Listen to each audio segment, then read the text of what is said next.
अभी अपन देख रहे थे ऊष्मागतिकी के प्रथम नियम के अनुप्रयोग, जिसमें से पहला हो गया था आपका चक्रीय प्रक्रम, दूसरा आपका था समतापी प्रक्रम और तीसरा है आपका रुद्धोष्म प्रक्रम। तो दो हो गए हैं, आपका तीसरा है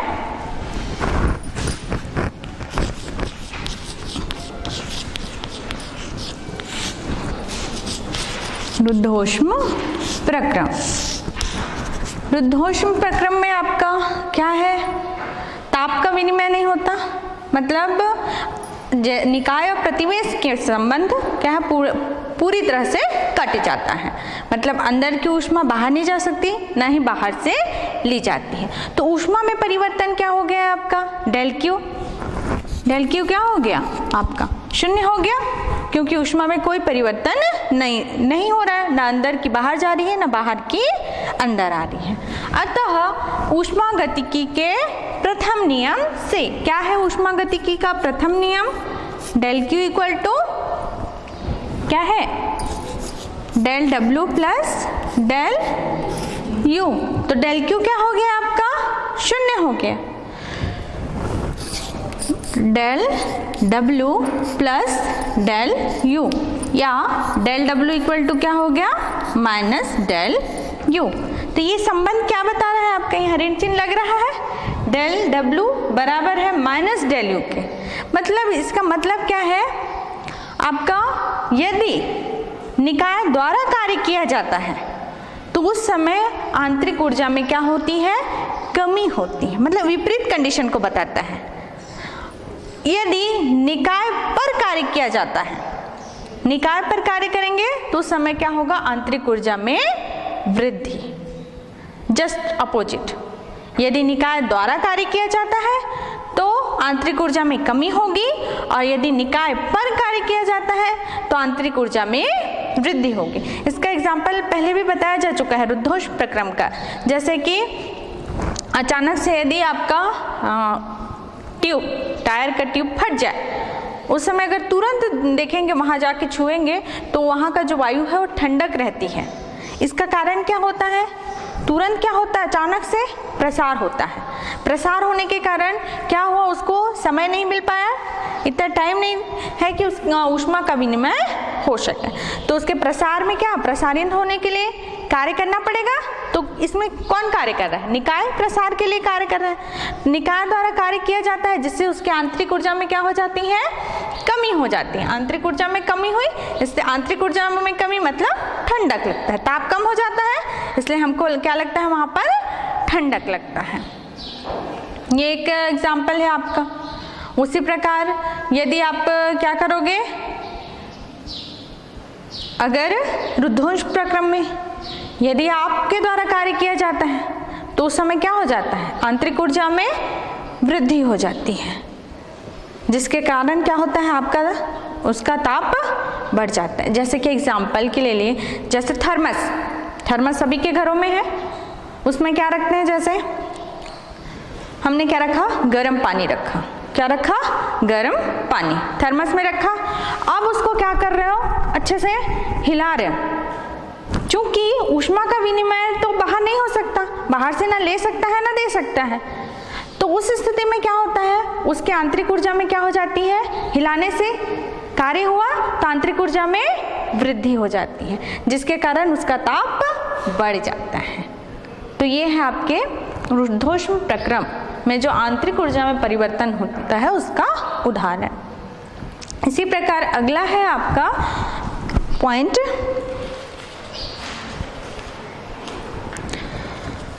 क्वथन प्रक्रम में आंतरिक ऊर्जा में परिवर्तन।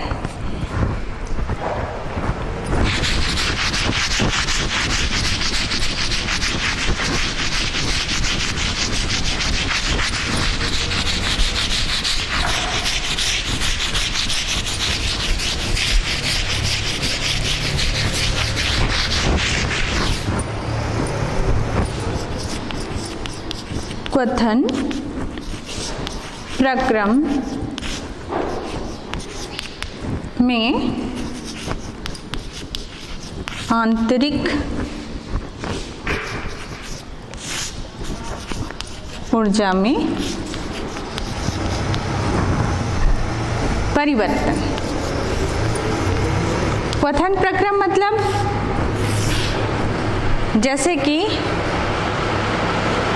हम एक अवस्था से दूसरे, जैसे अपन क्या करते हैं, पानी को उबालते हैं, जब उसका बॉइलिंग पॉइंट आ जाता है, जब वो उबलने लगता है तो और अधिक उसको गर्म करोगे तो जो भी ऊष्मा दी जाती है वो किसमें यूज होती है, अवस्था परिवर्तन में। मतलब पानी अब किस में कन्वर्ट होने लगता है, वाष्प में। जब ताप बढ़ाते जाओगे तो क्या होगा, धीरे धीरे पानी 101 सेंटीग्रेड तक तो बॉईल होगा ही, उसके बाद क्या होगा, जो आपका पानी है वो किस में परिवर्तित होने लगेगा, वाष्प में परिवर्तित होने लगेगा। तो इसी को, उस समय की ऊष्मा को ही क्या कहते हैं, गुप्त ऊष्मा कहते हैं। तो इस स्थिति में यदि हम इसके लिए गणना करें तो आपका क्या हो जाएगा, माना कि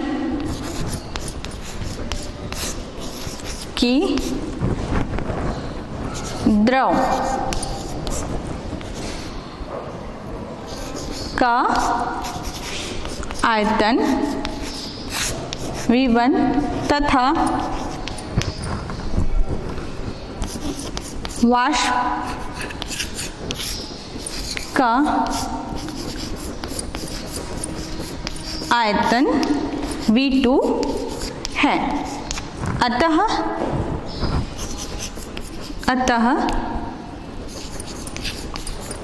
किया गया कार्य क्या हो जाएगा, कार्य डेल W बराबर, आपका क्या होता है सूत्र, डेल W बराबर P del V। P del V मतलब आयतन में परिवर्तन। तो आपका आयतन में परिवर्तन कितना हो रहा है, V1 और ये V2। तो आयतन में परिवर्तन कितना हो गया, V2 माइनस V1। यही इसको अगर लिखना चाहे डेल के रूप में तो डेल V लिखते हैं, या तो V2 minus V1 del W। और आपका डेल Q कितना होगा, द्रव से में परिवर्तन में ऊष्मा कितना होगा आपका, डेल Q ये किसके बराबर होगा, गुप्त ऊष्मा।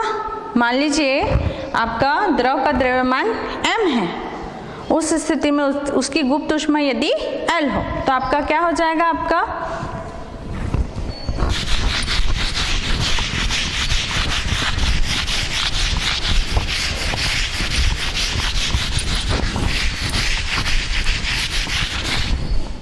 मान लीजिए द्रव का द्रव्यमान कितना है, m द्रव्यमान आपने लिए हैं, m है, और गुप्त ऊष्मा कितनी है, गुप्त ऊष्मा को L, कैपिटल L से डिनोट करते हैं, L है। उस स्थिति में डेल Q इक्वल टू होता है सूत्र आपका m into L। Del Q equal to कितना हो गया, m इंटू L। अतः ऊष्मागतिकी के प्रथम नियम से क्या होता है, सूत्र क्या है ऊष्मागतिकी के प्रथम नियम का, del Q equal to del W plus del U। ये है डेल Q का मान कितना आया, mn, और डेल W का मान कितना है, P V2 minus V1 plus del U। हमको किसकी गणना करनी है, आंतरिक ऊर्जा में परिवर्तन। तो आंतरिक ऊर्जा को एक तरफ रखेंगे, बाकी को दूसरे साइड। तो आपका कितना आ जाएगा, del U equal to ml minus P V2 minus V1। ये है आपका क्वथन प्रक्रम में आंतरिक ऊर्जा में परिवर्तन का सूत्र, del U equal to ml minus P V2 minus V1। तो ये हो गया आपका, इसको किससे निकाला आपने, ऊष्मागतिकी के प्रथम नियम से। इसी प्रकार अन्य एक और रिलेशन है आपका रुद्धोष्म प्रक्रम में P, V और T में संबंध, इसको भी हम ऊष्मागतिकी के प्रथम नियम से निकाल सकते हैं। आपको रुद्धोष प्रक्रम में किसका निकालना है? पी, वी और टी में संबंध निकालना है।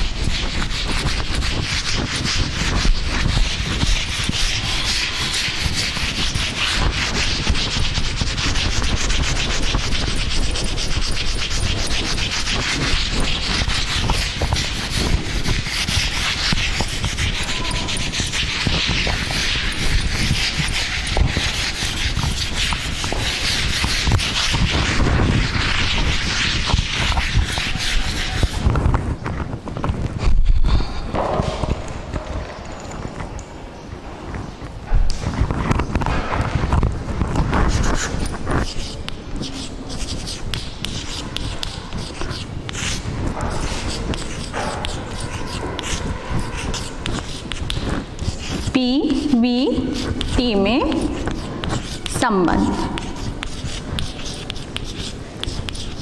इसको भी आप किससे निकालोगे? ऊष्मागतिकी के प्रथम नियम से। तो हम रुद्धोष प्रक्रम में जो कंडीशन लागू होते हैं उसको देखते हैं। तो पहले ही बताया जा चुका है, रुद्धोष प्रक्रम में डेल क्यू का मान क्या होता है?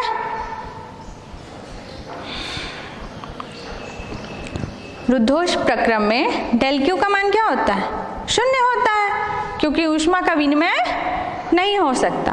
तो डेल क्यू का मान क्या हो जाता है? शून्य हो जाता है। तो ऊष्मागतिकी के प्रथम नियम से डेल क्यू इक्वल टू क्या होता है? डेल डब्ल्यू प्लस डेल यू। यहाँ पर डेल क्यू क्या हो गया आपका? शून्य। चूंकि डेल क्यू क्या है आपका? शून्य, तो आपका डेल डब्ल्यू plus del u equal to क्या आ गया? शून्य। Equation first. अब डेल डब्ल्यू बराबर क्या होता है आपका? चूंकि डेल डब्ल्यू बराबर क्या होता है? पी डेल वी, ये है आपका। तो इसका मान इसमें रख दें तो क्या आएगा? P del v plus del u equal to 0। अब इसमें डेल यू में थोड़ा करेक्शन करते हैं, चेंजेस थोड़ा सा।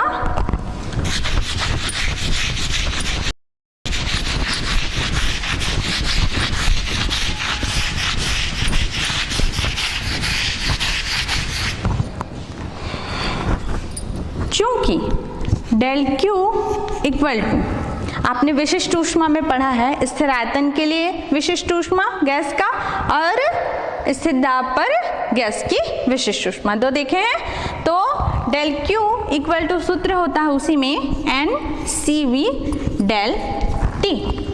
उससे तुलना करने पर डेल यू इक्वल टू भी आपका ये भी ऊर्जा है, ऊष्मा भी क्या है? ऊर्जा ही है। तो डेल यू इक्वल टू आपका NCV del T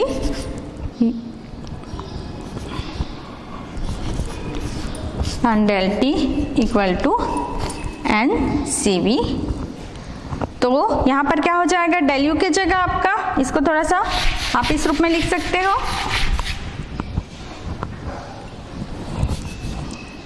P del V plus del u को del u upon del t into del t. एक ही मतलब है, इसका मतलब डेल यू है, लेकिन हमको थोड़ा सा इसमें चेंजेस करना है इसलिए इस रूप में लिखा है। तो del u upon del t into del t equal to क्या है आपका? 0। तो del u upon del t की जगह क्या रख सकते हैं? NCV। तो आपका क्या हो जाएगा? P डेल V प्लस इसके जगह क्या आ जाएगा? NCV del t equal to 0। Equation number आपका कौन सा है? Second, equation second. तो ये रिलेशन आया। अब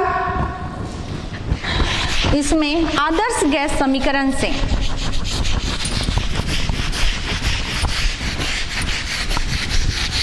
आदर्श गैस समीकरण क्या होता है? आदर्श गैस समीकरण PV equal to nRT, n mole के लिए लें, 1 मोल के लिए लें तो PV इक्वल टू RT और n मोल के लिए लें तो PV equal to nRT।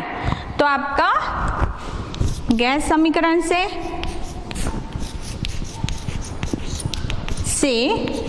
PV equal to क्या होता है आपका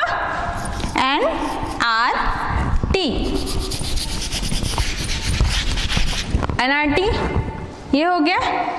यदि दोनों पक्षों का अवकलन कर दें तो उस स्थिति में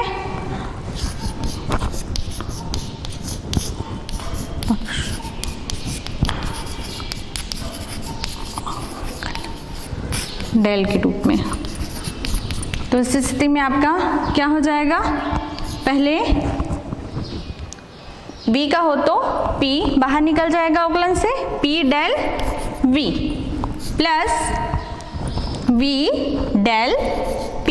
पहले V का तो P बाहर निकल गया डेल से, और फिर उसके बाद P का तो V बाहर निकल गया। तो ये हो गया। यहाँ nR तो कांस्टेंट है आपका, तो डेल किस में लगेगा, केवल T में। तो दोनों तरफ आपका nR डेल T, या ये भी कर सकते हैं दोनों पक्षों में डेल लेने पर, यहाँ डेल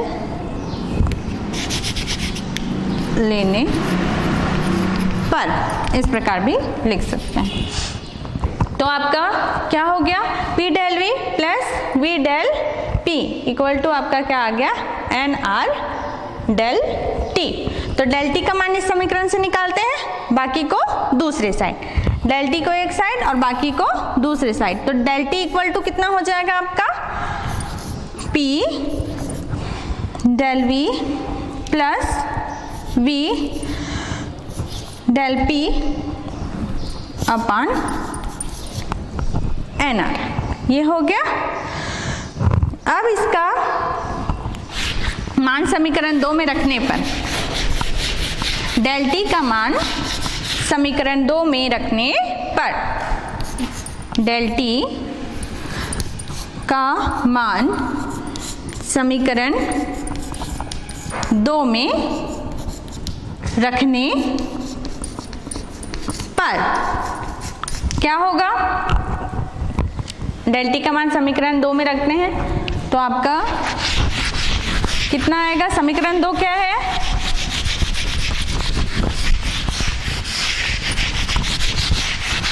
क्या है समीकरण 2,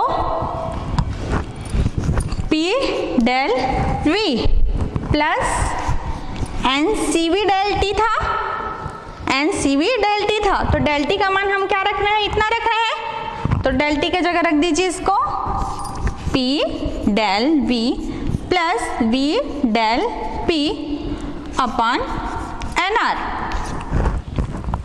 ये हो गया। इक्वल टू क्या है आपका 0, ये यहाँ n है, यहाँ भी n है, n कैंसिल हो जाएगा आपका। अब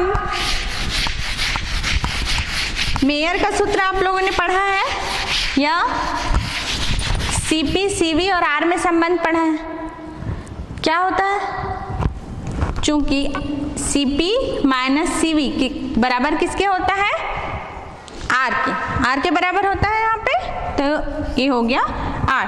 तो R की जगह हम क्या रख सकते हैं, CP minus CV।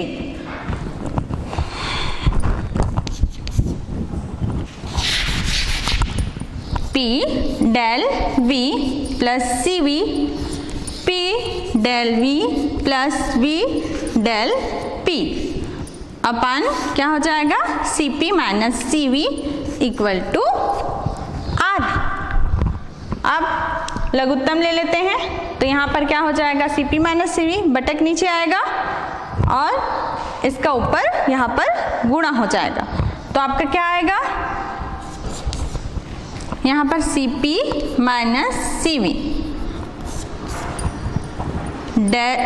P del V plus CV, P del V plus V del P equal to R। यहाँ पर देखिए CP माइनस CV बटे के नीचे था, इसका लघुत्तम लिए यहाँ पर गुणा हो गया, और इसको यदि इधर यहाँ पर आप 0 करेंगे ना, इक्वल टू क्या था आपका 0 था, तो इधर जाएगा तो आपका क्या होगा 0 से गुणा हो जाएगा तो 0 आ जाएगा, तो आपका समीकरण ये बन गया। अब इसमें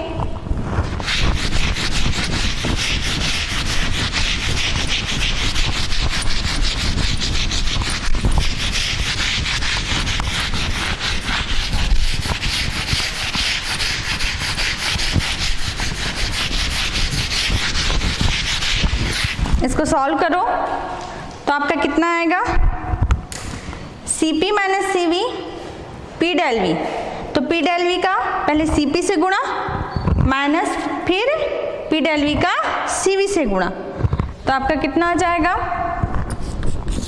Cp P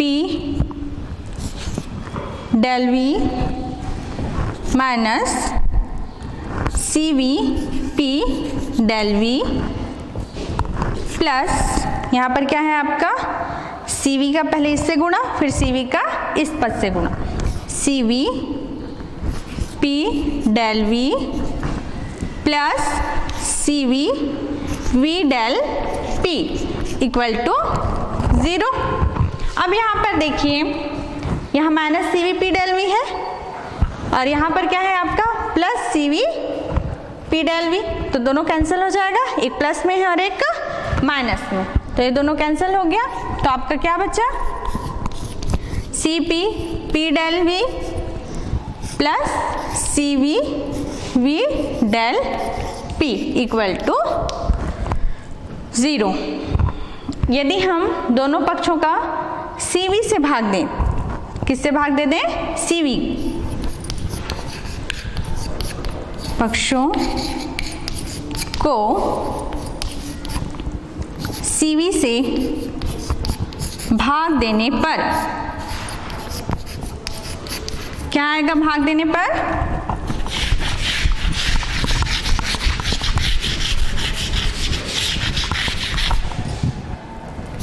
क्या आएगा, यहाँ पर Cp अपन Cv आ जाएगा, Cp अपन Cv P डेल V, और यहाँ Cv अपन Cv, तो Cv से Cv कट जाएगा, यहाँ बट्टा में Cv आएगा ना, Cv से भाग दे रहे हैं, दोनों पद कैंसिल हो जाएंगे, क्या बचेगा केवल V डेल P, तो आपका plus V del P equal to 0।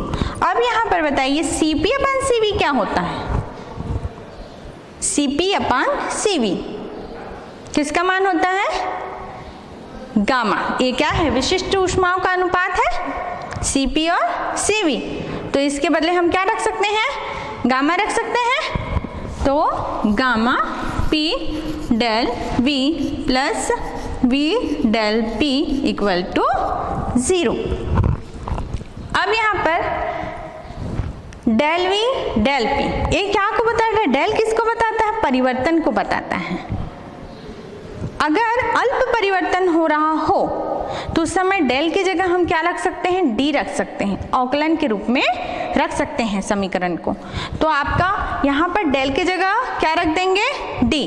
D D अवकलन का मतलब भी परिवर्तन ही होता है, वो भी क्या को बताता है, परिवर्तन, मतलब सूक्ष्म परिवर्तन, क्या को बताता है, सूक्ष्म परिवर्तन। तो यहाँ पर हम क्या रख देंगे, डेल की जगह D DV plus V D P equal to 0। समीकरण 3। अब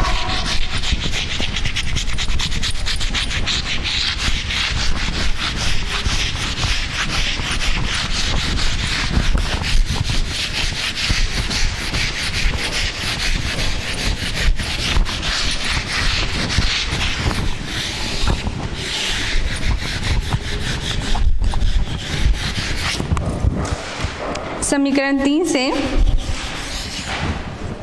दोनों पक्षों को PV से भाग देने पर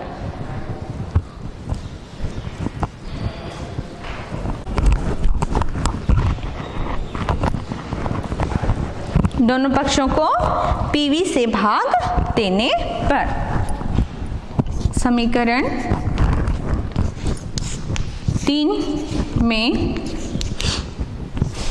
PV से भाग देने पर, भाग दोगे तो क्या होगा यहाँ से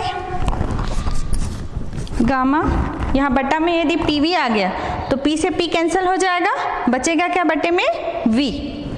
तो आपका क्या होगा D V अपान क्या बचेगा यहाँ V प्लस यहाँ पर PV से भाग दोगे तो V कैंसिल हो जाएगा उसका और क्या बचेगा बटा में P, तो 1/P dP इक्वल टू 0।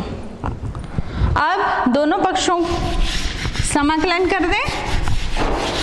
समाकलन करने पर क्या हो जाएगा आपका गामा, तो आपका ये समाकलन से बाहर निकल जाएगा 1/V dV, इसका समाकलन क्या होगा log V, और यहाँ पर 1/P का समाकलन होगा log P, और 0 का क्या आ जाएगा कांस्टेंट या नियतांक, ये आ जाएगा। ये आपका किस सूत्र से आया, समाकलन में चूंकि आप समाकलन करते हैं 1/x dx का तो होता है log x, यहाँ से आपका समाकलन का सूत्र है 1/x dx का समाकलन क्या होता है log x, तो यहाँ पर आपका आ जाएगा 1/v उसी रूप में है, इसका समाकलन करोगे क्या आएगा log v, और यहाँ पर log p, ये आ गया, और 0 का क्या हो जाएगा नियतांक। यहाँ पर ये log इस तरफ है, ये वाला पद आपका यहाँ पे घात के रूप में लग जाएगा, तो क्या होगा log v की घात में क्या आ जाएगा gamma plus log p equal to नियतांक। यहाँ पे log का फार्मूला लगा है, यहाँ किसका फार्मूला लगा है log का। log का क्या फार्मूला होता है, m log n हो इस रूप में हो तो ये किस रूप में इधर घात के रूप में लग जाता है log n की पावर m, इस प्रकार से। तो इस रूप में था आपका, तो ये इसके v के घात के रूप में लग गया। अब ये क्या है log m plus log n के रूप में है, log m plus log n क्या होता है log m इंटू n, ये होता है, तो आपका क्या हो जाएगा यहाँ log p को पहले लिख देते हैं p v गामा, ये हो जाएगा log m plus log n क्या होगा log m इंटू n, तो यहाँ आपका यदि इसको पहले लिखते हैं तो log p plus log v gamma है, तो क्या हो जाएगा log p इंटू v की पावर गामा, ये हो गया आपका बराबर क्या होगा नियतांक।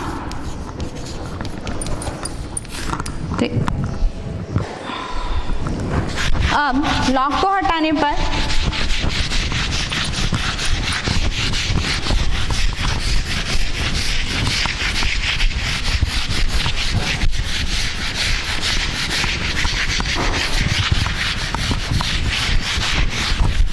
इसमें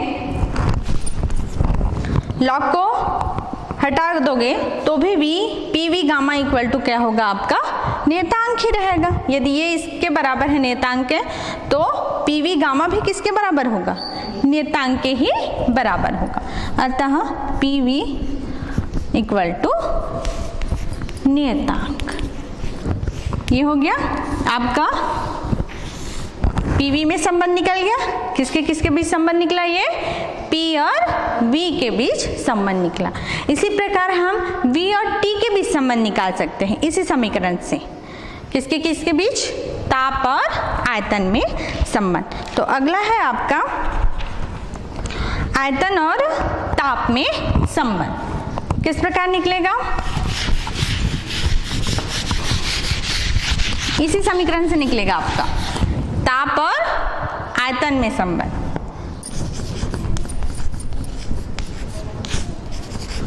और ताप में संबंध। अब आदर्श गैस समीकरण से सूत्र क्या होता है आपका? PV इक्वल टू क्या होता है? nRT। ये होता है एनमोल के लिए PV इक्वल टू nRT। अब हमको किसके बीच संबंध निकालना है? आयतन और ताप के बीच। तो यहाँ से दाब को हटा देंगे तो आयतन और ताप के बीच संबंध निकल जाएगा। तो हम क्या कर देते हैं, दाब P का मान इस समीकरण से निकाल देते हैं। तो क्या हो जाएगा, P equal to nRT upon V। ये है तो P की जगह हम यहाँ पर मान रख देते हैं। तो क्या हो जाएगा आपका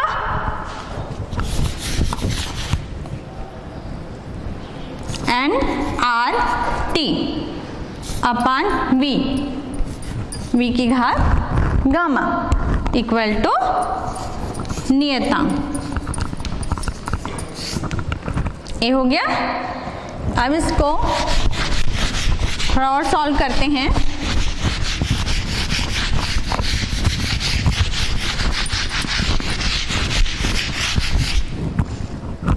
क्या होगा, n कांस्टेंट है, r कांस्टेंट है, उसको हम इधर ले जाते हैं तो नियतांक ही रहेगा। अगर नियत मान को इधर ले जाओगे तो भी तो नियतांक ही रहेगा। तो आपका r को उधर ले गए, आपका क्या बचा T V गामा और अपान में क्या बचा है V इक्वल टू आपका नियतांक ही हो गया। इधर क्या रहेगा, नियतांक ही बना रहेगा। कांस्टेंट वैल्यू ही आएगी ना, जो भी वैल्यू आएगी क्या आएगी, कांस्टेंट वैल्यू आएगी। अब यहाँ V को ऊपर ले जाओगे तो अभी माइनस आपका प्लस में है तो भर जाएगा, तो क्या हो जाएगा माइनस। तो यहाँ पर क्या हो जाएगा आपका गामा माइनस 1। क्या आएगा, गामा माइनस 1। तो यहाँ क्या बन गया, T V gamma minus 1 equal to नियतांक। तो ये आपका आ गया। किसके बीच संबंध आया, ये T और V के बीच संबंध। इसी प्रकार हम किसके लिए संबंध निकाल सकते हैं, P और T के बीच संबंध। तो P और T के बीच संबंध निकालने के लिए क्या करेंगे, पुनः वही PV की घात गामा इक्वल टू नियतांक में अब किसका मान निकाल लेंगे, किसका मान निकालेंगे, V का मान निकाल देंगे, जिससे आपका पद किस रूप में आ जाएगा, P और T के रूप में आ जाएगा। तो अब किस में निकालेंगे संबंध, P और T के मध्य।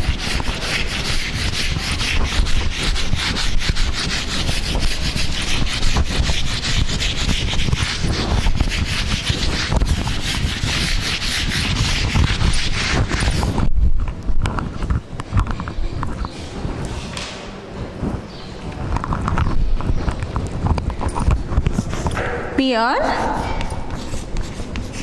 T में संबंध।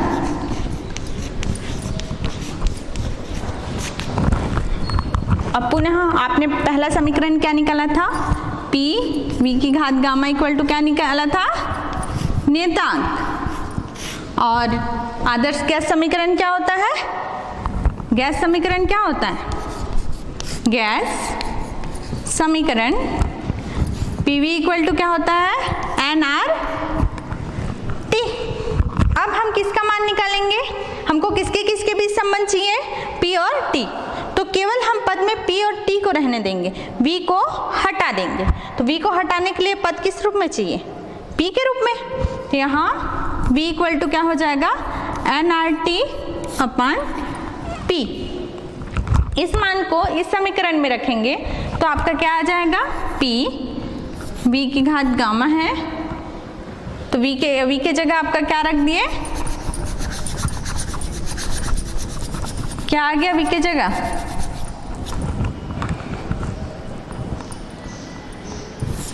nRT अपान P की घात गामा इक्वल टू नियतांक। ये हो गया। अब जो कांस्टेंट वैल्यू है उसको उधर ले जाते हैं तो आपका मान कांस्टेंट ही रहेगा। बाकी को हमको किसको रखना है इधर, P और T को। तो क्या आएगा आपका,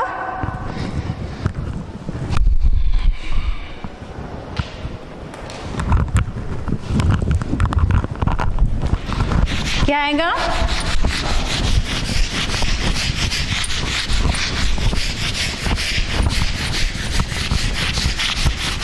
आपका n, r तो इधर चला गया कांस्टेंट वैल्यू में, क्या बचा यहाँ पर P, और यहाँ पर क्या बचा T upon P gamma equal to नियतांक।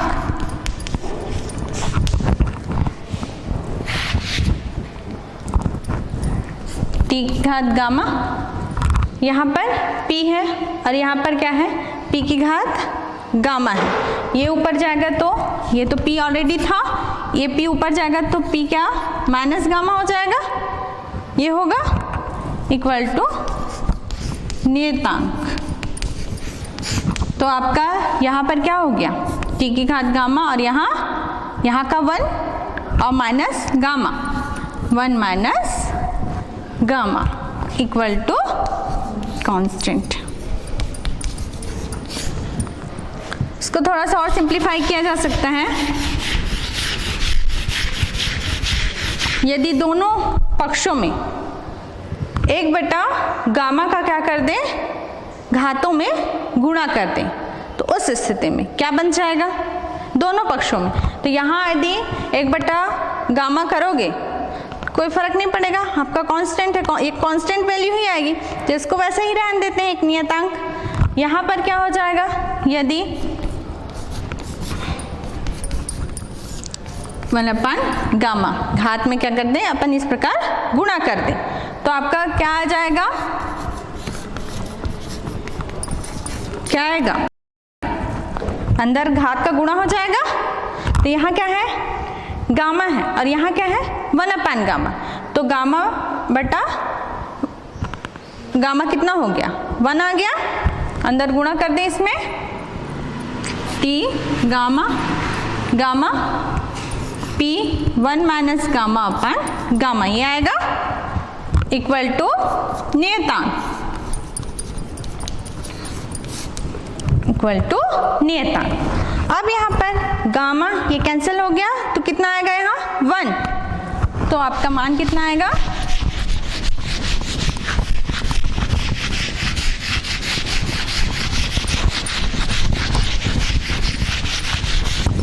कितना आ गया, T P 1 minus gamma upon gamma equal to नियतांक।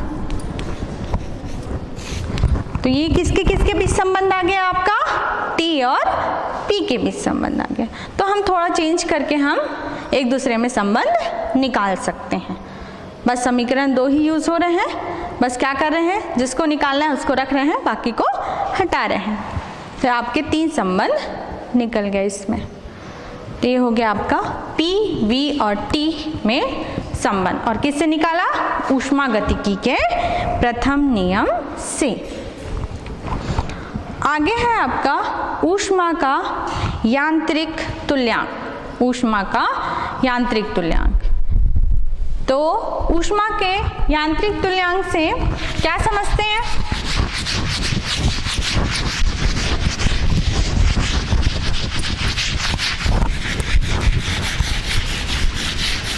जैसे अभी तक क्या बताया गया,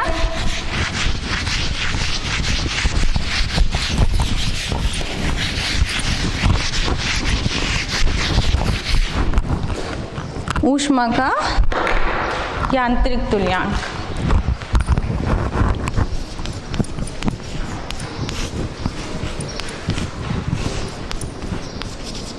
यांत्रिक तुल्यांक ऊष्मा का यांत्रिक तुल्यांक से क्या समझते हैं देखते हैं। जैसे कि अभी तक ये बताया गया कि जैसे किसी निकाय को ऊष्मा देते हैं तो क्या होता है, कार्य होता है। ऊष्मा देंगे तो क्या होगा, कार्य होगा।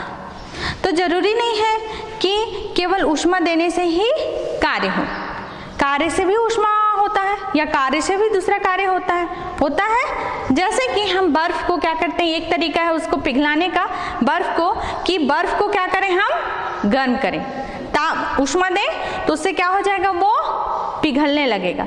लेकिन दूसरा तरीका भी है, यदि हम दोनों को घिसें तो भी क्या होगा, ताप बढ़ेगा और आपका बर्फ क्या होने लगेगा, पिघलने लगेगा। उसी प्रकार यदि हथौड़ी से हम लोहे को मारते हैं तो भी क्या होता है, गर्म हो जाता है वहां पे। तो वहां पर क्या हो रहा है, हम कार्य कर रहे हैं, कार्य द्वारा क्या उत्पन्न हो रहा है, ऊष्मा उत्पन्न हो रहा है। कार्य द्वारा क्या होता है, ऊष्मा उत्पन्न हो रहा है। तो इस प्रकार ऊष्मा से कार्य और कार्य से क्या होता है, ऊष्मा उत्पन्न किया जा सकता है। तो ये ऊष्मा का यांत्रिक तुल्यांक का जो इसमें नियम है वो क्या बताता है, कार्य से ऊष्मा या ऊष्मा से कार्य प्राप्त हो, कार्य से क्या हो, ऊष्मा प्राप्त हो या ऊष्मा से कार्य प्राप्त हो। ऊष्मा का जो आपका परिमाण है वो किसके अनुक्रमानुपाती होता है आपका, या जो कार्य का परिमाण है वो किसके अनुक्रमानुपाती होगा, उत्पन्न ऊष्मा के अनुक्रमानुपाती होगा। क्या है आपका इसका नियम, ऊष्मा से कार्य प्राप्त करें या कार्य से ऊष्मा प्राप्त करें, जो कार्य का परिमाण है वो किसके अनुक्रमानुपाती होगा, उत्पन्न ऊष्मा के अनुक्रमानुपाती होगा। इसका अर्थ क्या है आपका, कार्य या आपका ऊष्मा अनुक्रमानुपाती है W के। यह है आपका यांत्रिक तुल्यांक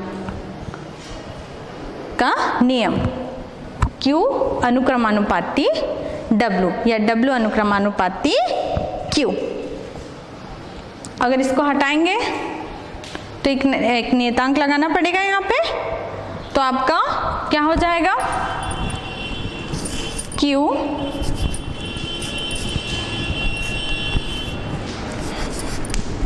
W। यहाँ पर जो J है वही क्या कहलाता है आपका, यांत्रिक तुल्यांक कहलाता है। J को ही क्या कहते हैं अपन, यांत्रिक तुल्यांक कहते हैं। यहाँ पर आपका क्या हो गया,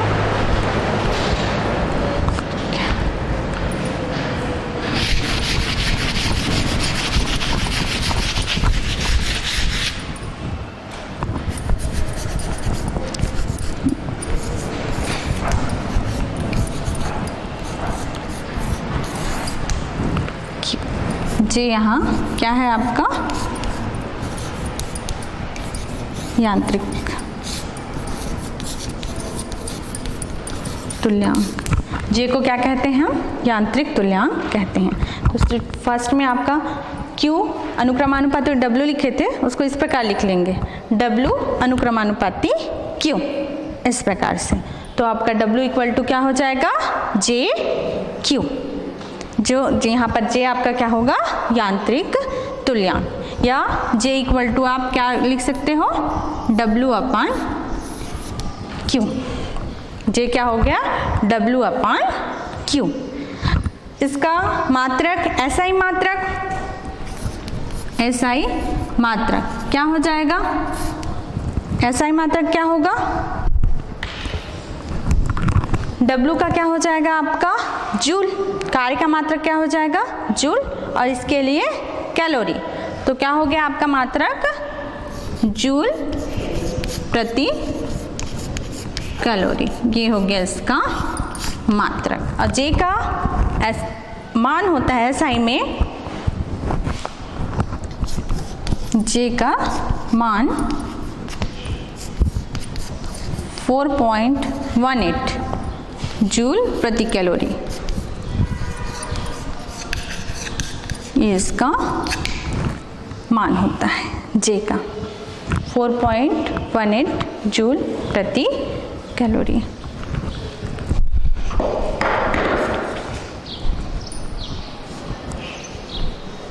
इसमें एक उदाहरण दिया हुआ है, इसको बना सकते हैं इस सूत्र से। जैसे 100 किलो कैलोरी ऊष्मा उत्पन्न करने के लिए कितना कार्य करना पड़ेगा? कितना? 100 किलो कैलोरी ऊष्मा उत्पन्न करने के लिए कितना कार्य करना पड़ेगा? तो हमको क्या निकालना है? कार्य निकालना है। ऊष्मा आपको कितना बोला है उत्पन्न करने के लिए? 100 किलो कैलोरी। तो हमारा कैलोरी में आएगा, तो किलो कैलोरी के सबसे पहले क्या करेंगे? कैलोरी में कन्वर्ट करेंगे। तो कितना आएगा? कितना आएगा? 100 किलो को कैलोरी को यदि कैलोरी में कन्वर्ट करते हो तो क्यू, आपका क्यू का मान कितना आएगा? कितना आएगा? यहाँ पे जैसे क्यू कितना उत्पन्न करना है बोलता है? 100 किलो कैलोरी। तो इसको कैलोरी में कन्वर्ट करोगे तो कितना आएगा? 100 गुणित 10 की घात 3 कैलोरी।